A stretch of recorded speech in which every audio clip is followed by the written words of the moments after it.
অধিভুক্তি বাতিল করে 7 কলেজের সাথে সম্পর্ক ছিন্ন করে ঢাকা বিশ্ববিদ্যালয় কর্তৃপক্ষ যেসব সিদ্ধান্ত নিল। দর্শক, সরাসরি দেখছেন ডেইলি সানে, আপনাদের সঙ্গে রয়েছি শেখ নাসিরউদ্দিন। এই মুহূর্তে কিছুক্ষণ আগেই ঢাকা বিশ্ববিদ্যালয়ের ভিসি নিয়াজ আহমেদ খান তিনি জানিয়েছেন যে ঢাকা বিশ্ববিদ্যালয়ের সাথে 7 কলেজের আর কোনো ধরনের সম্পর্কই তারা রাখছেন না, সম্মানজনকভাবে তারা অধিভুক্তিটি বাতিল করছেন।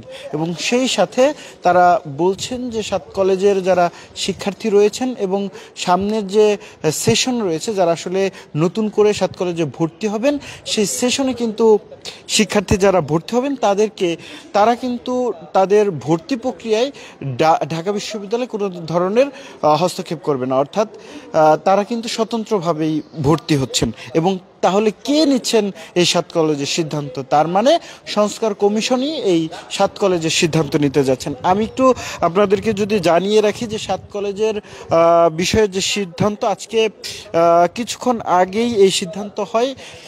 প্রায় 3:30টার দিকে ঢাকা বিশ্ববিদ্যালয়ের ভিসি নিয়াজ আহমেদ খান তিনি 7 কলেজের অধ্যক্ষদের সাথে বসে এই সিদ্ধান্ত নিয়েছেন এবং তারা পাঁচ দফা একটা দাবি, 5 দফা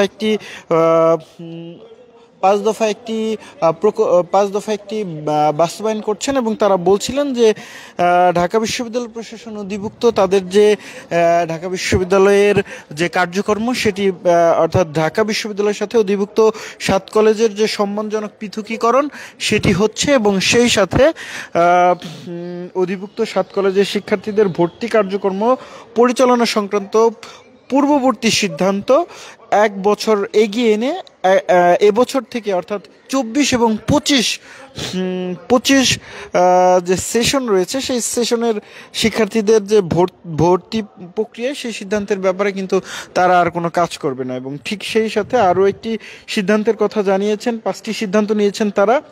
শিক্ষার্থীদের দাবি অনুযায়ী 29 ডিসেম্বর 2024 তারিখে শিক্ষা মন্ত্রণালয় কর্তৃক গঠিত বিশেষজ্ঞ কমিটির মাধ্যমে 24 এবং 25 শিক্ষাবর্ষের যে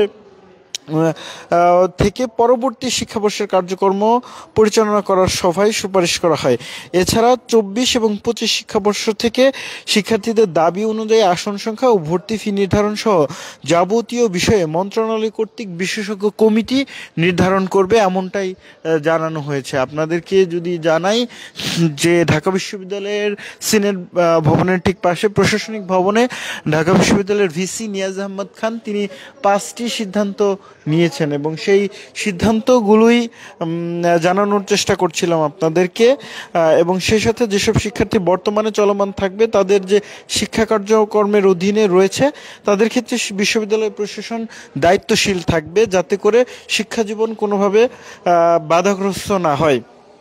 শিক্ষা কার্যক্রমে সকল বিষয় সচল রাখার জন্য ঐক্যবদ্ধ নিজ নিজ শিক্ষা প্রতিষ্ঠানকে ভূমিকা পালন করার কথা রয়েছে।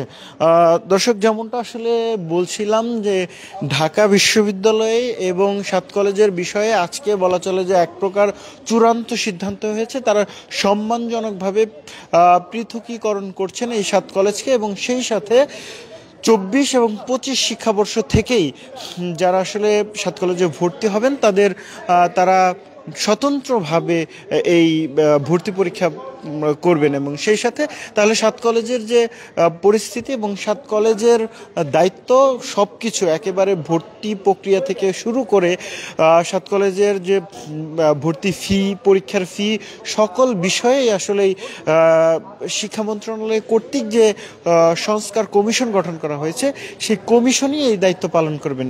তবে যারা 24 এবং 25 শিক্ষাবর্ষের আগে থেকে ঢাকা বিশ্ববিদ্যালয়ের অধিভুক্ত হয়ে শিক্ষাবর্ষের সাথে যুক্ত রয়েছেন, তারাই মূলত এই শিক্ষাবর্ষের যে কার্যক্রম সেটি চলমান থাকবে। তারা যদি চান সেক্ষেত্রে এই শিক্ষা, অর্থাৎ ঢাকা বিশ্ববিদ্যালয়ের অধীনেই থাকবেন।